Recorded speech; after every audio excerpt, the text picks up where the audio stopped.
Salut à tous, pour ce deuxième numéro de C'est quoi ton job, on va présenter le métier de lead développeur. Et c'est Benjamin qui va nous parler de ce job. Salut Ben, Salut, tu m'entends bien? je t'entends bien. Tout va bien chez toi? Tout va bien en confinement. Ok, normal. Bah écoute, merci, un grand merci à toi de participer à cette rubrique. Et puis on va tout de suite passer à la première question. C'est quoi ton job, Benjamin? Alors moi, je suis lead développeur, c'est mon titre officiel. Je fais aussi un peu de game design au sein de ma société. Donc avant tout, je suis développeur plutôt orienté jeux vidéo. Donc voilà, c'est une fonctions principales que j'ai. Et je fais aussi donc toute la partie management d'une équipe de 3 développeurs. On va dire voilà, je vais gérer un peu tout ce qui est administration, infrastructure. Et puis voilà, j'ai quelques compétences voilà, dans certaines choses, comme j'étais graphiste avant, bah, j'ai des compétences dans l'animation ou un peu la 3D. Donc j'aide pas mal aussi sur l'interfaçage avec les graphistes et tout le pôle graph, ainsi que pour l'intégration des différentes assets 3D. Le confinement, concrètement, sur ton activité personnelle, est-ce que ça a eu un impact? Alors, je dirais tout de suite, je dirais pas vraiment. L'impact, parce que nous, voilà, on travaille dans le numérique, donc les outils, on a les mêmes chez nous, tant qu'on a un ordinateur et une connexion Internet. Ce qui est le cas d'à peu près tout le monde. Après, c'est les performances des ordinateurs. Pour certains, voilà, c'est un petit peu plus faible, donc ça peut avoir quelques petites contraintes sur certaines choses, des temps passés, voilà, de calcul, on va dire en règle générale. Mais voilà, nous on a la chance de pouvoir travailler à distance. La seule chose, c'est que voilà, effectivement, donc je gagne pas mal de choses, dont les temps de transport. Maintenant, je dois gérer un peu plus le management et un peu plus précis, parce qu'il faut que je gère quand même les gens qui sont chez eux et que j'arrive à évaluer le travail qu'ils font. Donc ça me prend un peu plus de temps quand même de manager quand je suis à distance. Mais bon voilà, avec les outils d'aujourd'hui, Internet, voilà, on peut avoir des visioconférences, on peut parler tous les jours, on peut être disponible, on peut voir qui fait quoi. Donc voilà, en règle générale, nous, ça se passe plutôt bien.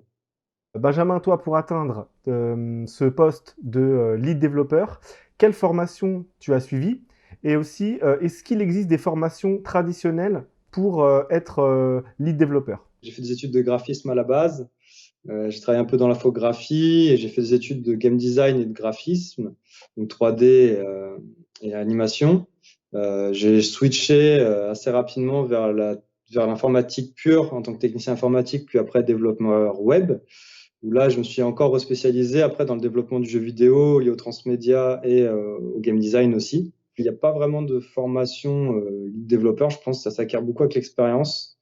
Il faut commencer en tant que développeur, il faut avoir un petit peu l'envie aussi de manager, euh, avoir voilà, cette envie d'aider les autres à progresser, puis à voilà, gérer un peu le travail que tout le monde fait, gérer des projets, des architectures, enfin voilà, tout dépend de la société où on se trouve, mais en tout cas dans une start-up comme moi, le développeur, il a quand même beaucoup de tâches. Je pense que j'ai eu assez d'expérience en tant que déjà développeur avec différents leads pour voilà, acquérir un peu d'expérience pour moi-même pouvoir manager les autres, suivant ce que j'ai pu voir et voilà, toute la continuité de l'expérience qu'on a, parce que c'est difficile de manager quelqu'un ou manager un groupe si on ne sait pas vraiment qu'est-ce qu'ils font, quel est le corps du métier sur lequel on manage. Je pense qu'avant tout, voilà, il faut savoir avoir pratiqué, avoir tenu les outils en main et savoir faire un petit peu tout ça pour arriver à manager de la bonne façon.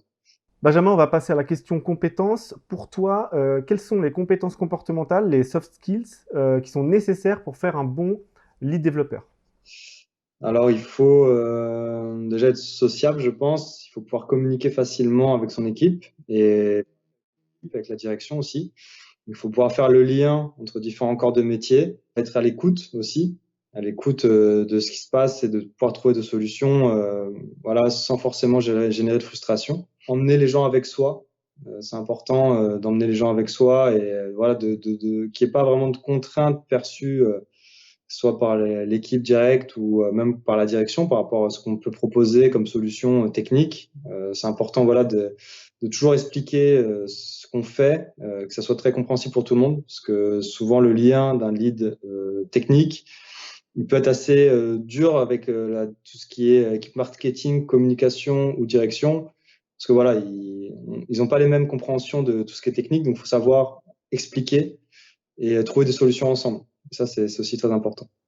Donc là, on va terminer sur le mot de la fin. Donc ça, c'est un message que tu souhaiterais faire passer. Ça peut être un mot, un message. C'est un moment qui t'appartient. Donc je te laisse la parole et puis tu en fais ce que tu veux. Ok. Bah, je vais lier un peu le mot de la fin au confinement alors. Je vais lier à ça et bah voilà, courage à tous ceux qui travaillent encore, même en télétravail. C'est bien d'arriver à continuer à faire ça, à tous ceux qui vont au travail surtout.